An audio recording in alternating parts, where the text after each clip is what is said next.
Everywhere I turned, they said, no, it won't happen, it's not going to happen, and forget about it. I tell you, when I met those agents and managers, their reaction was,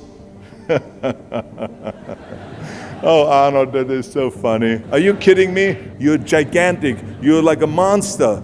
It doesn't happen. Forget about that. And then you name, what is it, Schwarzen, Schnitzel or something like that?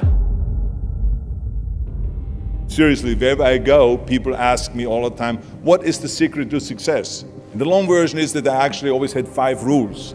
And everything that I did, I always used those 5 rules, and those 5 rules helped me to become successful in various different areas. And I believe that those rules can be applied to almost anyone and everyone.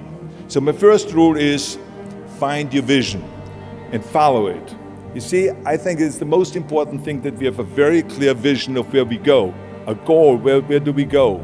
Because you can have the best ship in the world, but if the captain does not know where to go, that ship will drift around the world and will never end up anywhere.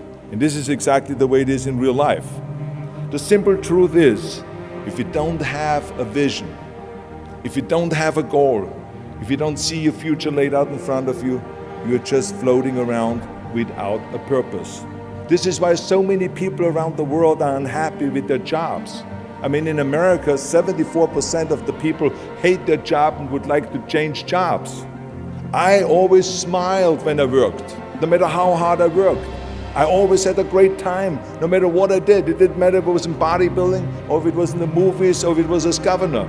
People ask me in the gym all the time, why are you smiling all the time? Why are you so happy? You have to lift 50 tons of weights.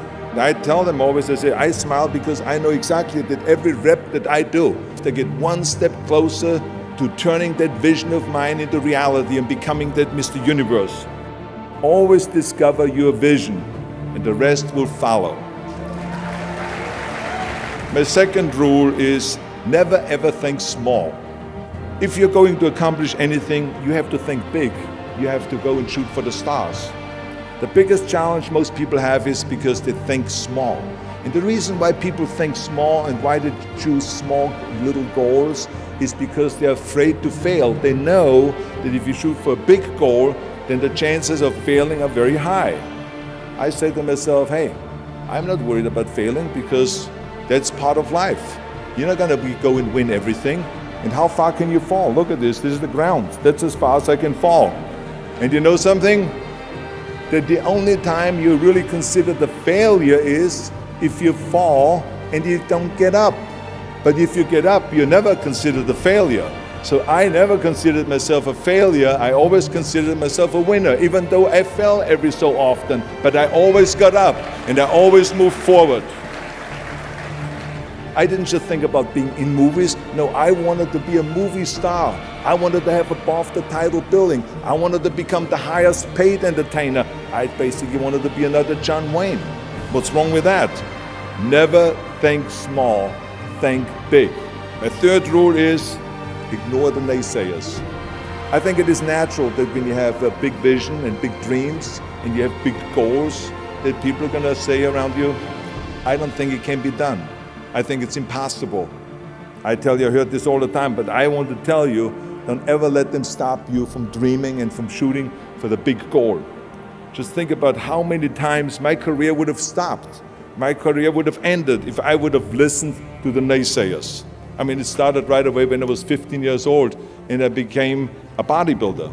Right after that, when I said, I want to be a world champion in bodybuilding, I want to be Mr. Universe.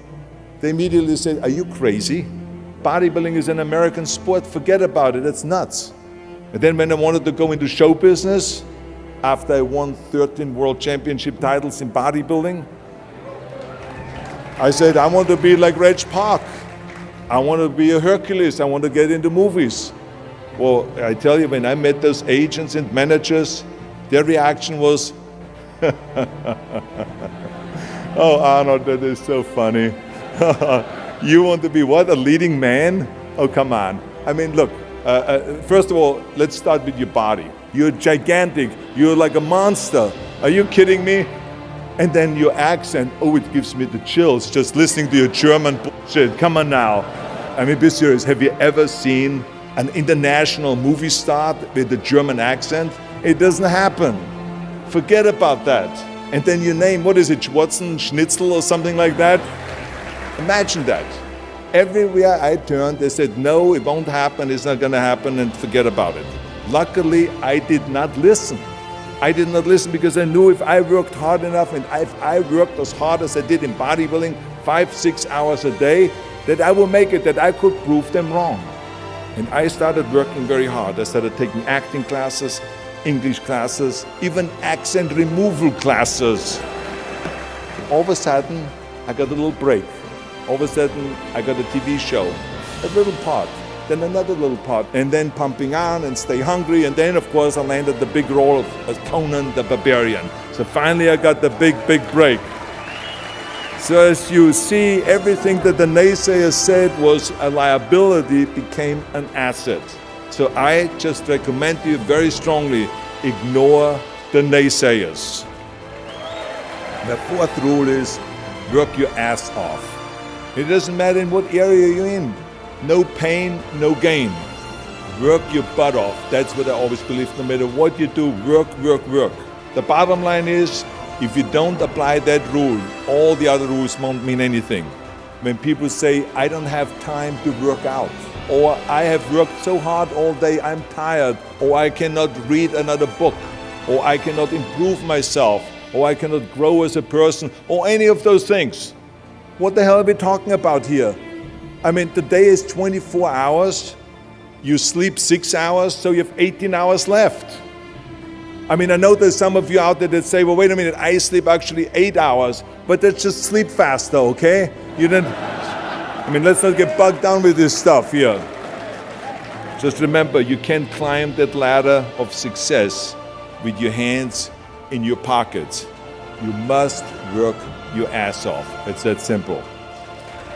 And my fifth and last rule is, don't just take, give something back. Now, I love the words of my father-in-law, Sergeant Shriver. He said, tear down that mirror that makes you always look at yourself. And you will be able to look beyond that mirror, and you will see the millions and millions of people that need your help. And I saw those millions and millions of people. And this is why I tried to take every opportunity that I could to give something back. I started training Special Olympians. I started after-school programs for the most vulnerable children, for inner-city children, to make them be able to say no to drugs, no to gangs, and no to violence. We don't have to just work on me. We should also work on we. To lead a truly full life, you must give back. You must leave the world a better place than you found it. I guarantee you that if you follow all of those rules, you will have many victories to celebrate. And you will leave a legacy behind that you can be proud of. So I want you to remember, have a vision, think big, ignore the naysayers, work your ass off, and give back and change the world. Because if not us, who? If not now, when? Thank you very much. Thank you.